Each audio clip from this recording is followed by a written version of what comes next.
안녕하세요. 귀로 듣는 영화 2부 디바제시카입니다. 본편에선 결말과 리뷰를 포함하고 있습니다. 자윤이는 그 아이 패거리들과 함께 차에 올라탑니다. 근데 그때 귀공자가 이렇게 말을 해요. 너 기가 막히게 골랐더라. 다 늙은 부부에다가 아들과 손자까지 교통사고로 하늘로 보내버렸고, 그리고 시골로 내려온 건축가 인텔리 부부? 너 이전부터 골랐던 거지? 이 정도면 너 안 버렸겠지 하고 생각한 거 아니야? 사랑스러워 보였을 테니까. 자윤이는 모든 것을 자포자기한 듯 힘없이 창에 기댑니다. 텅 빈 건물에 도착을 했고 이 귀공자의 일행에 둘러싸여가지고 어떤 방으로 향하게 되는데요. 닥터백은 CCTV로 아이가 들어오는 걸 보면서 흐뭇해합니다. 자윤이는요, 웬 실험실 같은 곳에 갇히게 됐어요. 이런 장면인데요. 제가 조금 보여드릴게요. 이런 상황이에요. 그런데 의자에 앉히고 팔이 묶이게 되죠. 그리고 바로 옆방에서 이제 거울창 같은 걸로 유리창 너머로 닥터백이 있습니다. 그리고 마이크로 얘기를 해요. 와우! 오랜만이야. 10년이나 찾아다녔는데 다시 보니 반갑네. 잘 컸어. 너 참 기억을 잃었다면서? 하긴 그날 일이 좀 그랬지. 잔혹했잖아. 너도 충격이 좀 있었을 텐데. 그렇지 않고서야 네가 지발로 TV에 나가가지고 나 여기 있어요 할 수 없었겠지?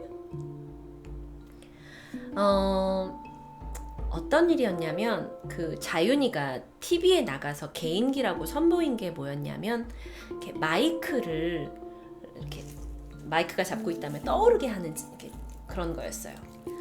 그러니까 그녀가 가지고 있던 염력을 썼던 거죠.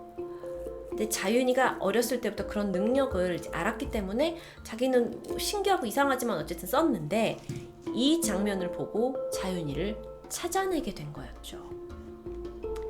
그런데 영문을 몰라서 완전 이 두려움에 가득 차 있는 자윤이의 머리 뒤쪽으로는 뇌 스캐너가 돌아갑니다. 그리고 옆에 있던 요원은 그녀의 머리를 붙잡고 목에다가 주사를 놓죠. 1, 2, 3 이렇게 몇 초 후에 아이는 이제 과거를 기억해내기 시작합니다. 어린 아이들이 갇혀 있었어요. 그리고 각 방에서는 아이들한테 실험이 진행됐고요. 실험에 통과한 아이들만 살아남았고 살인 무기가 되도록 훈련받는 장면들이 스쳐 지나갑니다. 닥터백이 아주 흡족해하면서 말하죠. 이제 기억나지? 내가 세상에 나만큼 뇌를 잘하는 사람이 없거든. 내가 이것저것 다 해봤잖아? 근데 특히나 너처럼 유전자부터 조작된 뇌에 대해서는 내가 전문가야. 자윤이는요, 갑자기 몰아닥친 이 과거 기억들에 굉장히 힘들어하면서 묻습니다.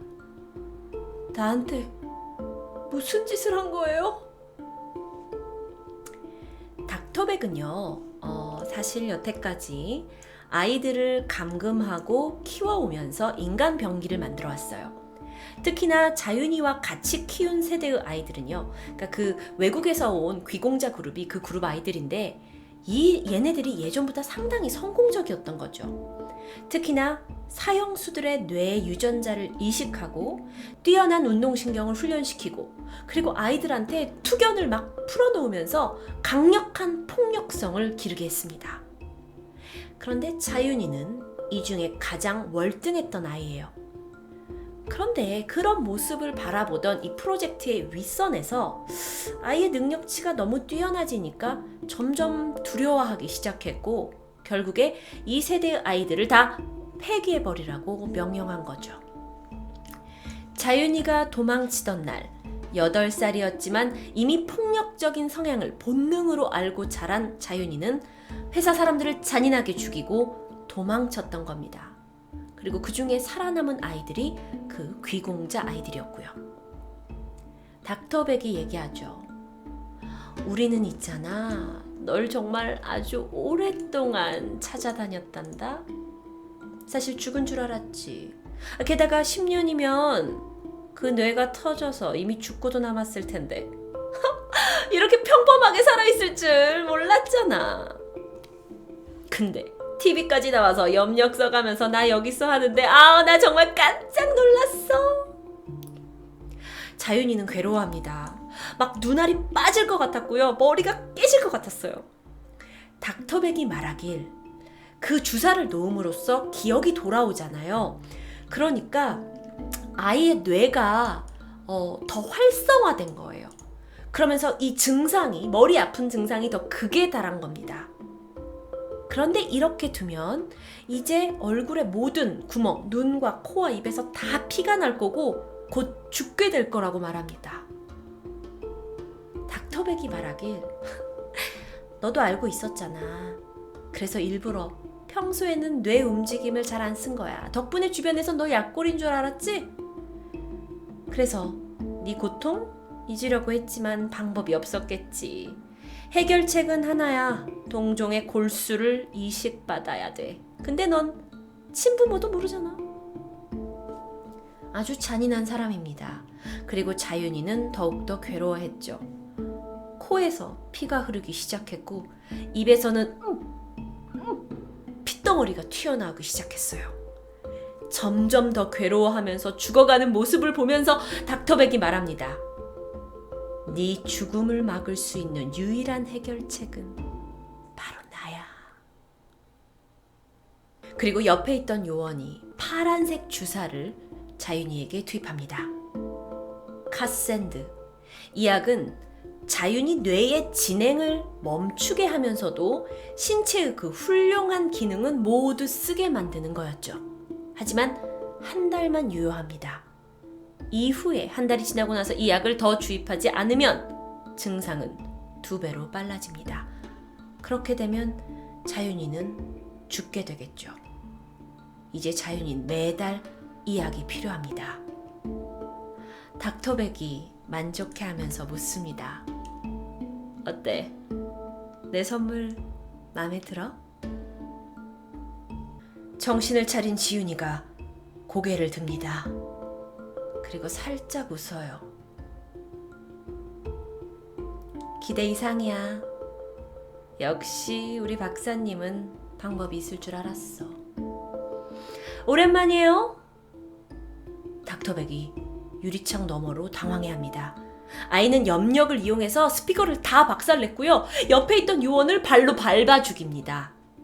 방 안에 신경가스가 투입이 되지만 자윤이는 천장으로 도망쳐서 바로 옆방에 있는 닥터백이 있는 곳으로 아주 여유롭게 들어왔어요. 그리고 머리에 총을 겨누면서 말합니다.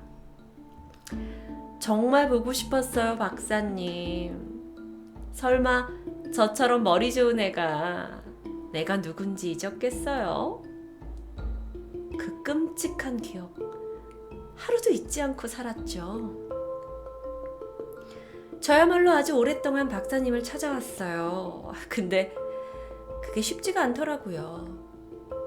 그래서 방송까지 나간 거죠. 알다시피 나한테 시간이 지금 별로 없잖아요. 날 잘 찾아줘서 너무 고마워요. 닥터백의 다리를 총으로 쏩니다. 약 내놔요. 자윤이는 8살 때 도망치기 전부터 이미 자식을 잃고 이 시골로 내려온 그 목장 주인 부부에 대해서 조사해뒀습니다. 그리고 그곳을 자신의 안식처로 정했고 도망쳐서 나와서 그 집에 딸로 살다가 조용히 살았는데 자신이 이 뇌 문제가, 그러니까 뇌가 특수한 뇌니까 계속 활성화되잖아요. 그러다 보면 수명이 짧거든요. 그래서 이 뇌 문제를 해결하기 위해서 닥터백이 필요했는데 자신이 닥터백을 찾지 못하자 그녀가 자신을 찾게 만든 겁니다. 이 카센드라는 약이 필요했기 때문이죠. 이후의 영화는 한참이나 액션씬이 계속됩니다. 당연히 닥터백은 그녀의 손에 죽었고요. 미스터 최도 죽었고 그 해외파, 귀공자파 아이들도 다 죽습니다. 자윤이한테 상대가 되지 않아요. 그런데 우린 이 긴 액션씬의 답은 알고 있죠. 자윤이는 약을 챙겨서 이곳을 빠져나갑니다. 근데 이게 끝이 아닙니다. 아이는 부모님이 계신 병원으로 향했어요. 어머니는 잠들어 있고 아버지에게 말합니다. 약 가져왔어요. 엄마한테 놔줘. 더 상태가 나빠지진 않을 거야. 그러자 아버지가 얘기합니다. 이 약, 네가 필요한 거 아니었어? 아이가 말해요. 아빠, 난 한 병이면 충분해. 나 반드시 돌아올게요. 아버지는 떠나는 딸에게 이렇게 말합니다. 네가 뭘로 태어났든 우린 널 그렇게 안 키웠어. 어렸을 때 네 요상한 능력 때문에 내가 마녀 새끼 키운 게 아닌가 후회도 했었다. 근데 네 엄마가 이렇게 말했어. 이쁘게 키우면 이쁜 애가 된다고. 아버지는 아이에게 몸을 잘 챙기라는 마지막 인사를 건넵니다. 아버지는 사실 딸의 정체도 그리고 약을 가져오려는 그녀의 계획도 다 알고 있었던 거죠. 다만 그 약은 자윤이 자기 자신만을 위해서 가져온 것이 아니라 치매 걸린 어머니의 병세를 더 심각해지지 않게 하기 위한 거였던 겁니다. 아이는 병원을 나갑니다. 그런데 그리고 3개월이 지나요. 갑자기 화면이 외국 바닷가의 고급 별장으로 비춰집니다. 밖에는 이 집을 보디가드들이 지키고 있어요. 집 안에는 누군가의 화실로 아주 예쁘게 꾸며져 있어요. 그림 그리는 화실이요. 그런데 그곳에 있는 한 명의 여성, 그녀는 바로 닥터백입니다. 아닌가요? 그녀가 사람의 인기척을 느껴서 고개를 돌린 순간 그 앞에 자윤이가 있습니다. 처음 뵙죠? 근데 제가 뭐라고 불러드려야 되나? 두 사람이 처음 만나는 걸로 봐 그녀가 닥터백이 아닌 것 같은데요. 근데 굉장히 인자한 미소를 지으면서 말합니다. 네 얘긴 많이 들었어, 언니한테. 자윤이는요, 그녀 앞에 툭 가방 하나를 던져요. 그리고 그 가방 안에는 카센드라는 약이 잔뜩 들어있습니다. 그러면서 이렇게 얘기해요. 제가 약은 구했는데 좀 더 근본적인 걸 해결하려고요. 그랬더니 당신을 찾아가라고 하더라고요. 갑자기 이 닥터백처럼 생긴 여자가 말합니다. 아니야, 그러지 마. 엄마 괜찮아. 이때 창에 비친 한 여성. 또 다른 여성이 있어요.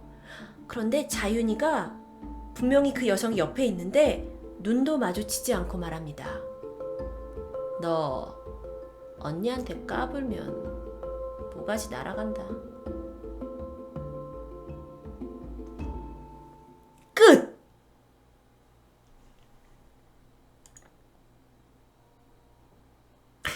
제가 이 영화를 끝내고 나서 정말 그래요. 반전 1차 반전 있었고 2차 반전, 3차 반전까지 내가 다 이해했는데 뭐야 지금 뭐야? 하고 다시 돌려봤죠. 이 영화는 파트 1입니다. 이 다음 부분이 이어질 거예요. 자, 그런데 이 창에 보인다는 여자가요. 한 자윤이 또래. 언니라고 불렀으니까 아마 나이가 어린 사람일 거예요. 근데 그냥 뭐 10대의 여자아이예요. 그런데 이 여자아이가 되게 오묘한 표정, 약간 분노에 찬 표정으로 하고 있었는데 얼굴에 막 핥힌 자국이 있었어요. 근데 모르겠어. 이게 뭔지. 이건 분명 파트 2가 나오지 않으면 우리는 이걸 다 이해하지 못합니다. 그래서 제가 또 인터넷 블로그를 마구마구 뒤져가지고 많은 사람들의 이제 어떤 리뷰들을 제가 참작을 했죠. 그랬더니 보니까 아무래도 이 해결 방법이 자기뿐이라고 얘기했잖아요. 이 해결 방법은 나뿐이다. 그런데 카센드라는 약이었잖아요. 그런데 사실 알고 보면은 그 닥터백의 언니일 수 있죠. 쌍둥이 언니. 근데 쌍둥이 언니가 엄마의 뭐 유전자, 엄마일 수도 있고 아니면 그녀의 유전자를 받아서 얘가 태어나서 가족의 골수를 이식받으면 얘가 괜찮아진다고 했으니까 얘가 지금 찾는 건 카센드가 아니에요. 가족의 골수예요. 그럼 가족을 찾아야 되니까 그녀가 가족이거나 또는 그녀가 데리고 있는 그 아이, 얼굴 할퀴 자국 있는 아이가 얘하고 뭐 형제일 수도 있고 하여간 모르겠습니다. 마녀, 이 다음 편으로 나오는 게 너무너무너무 기대가 되는데요. 아마 영화를 보시면서 굉장히 단편적인 내용들, 뭔가 속 시원하게 말해주지 않는 굉장히 많은 장면들이 있었어요. 근데 이거를 이렇게 끼워 맞추는 뭐 다 설명이 되는 건 아마 제 2편에서 완성되지 않을까 하는 생각을 해봅니다. 재밌는데 어렵죠? 근데 그렇게 어려운 내용만은 아닐 것 같고요. 어쩌면 이 궁금증을 그대로 품은 채 이 편을 보면 이거 싹 해결될 것 같은데. 귀로 듣는 영화 디바제시카였습니다. 재밌게 보셨다면 구독도 해주시고 좋아요도 부탁드릴게요.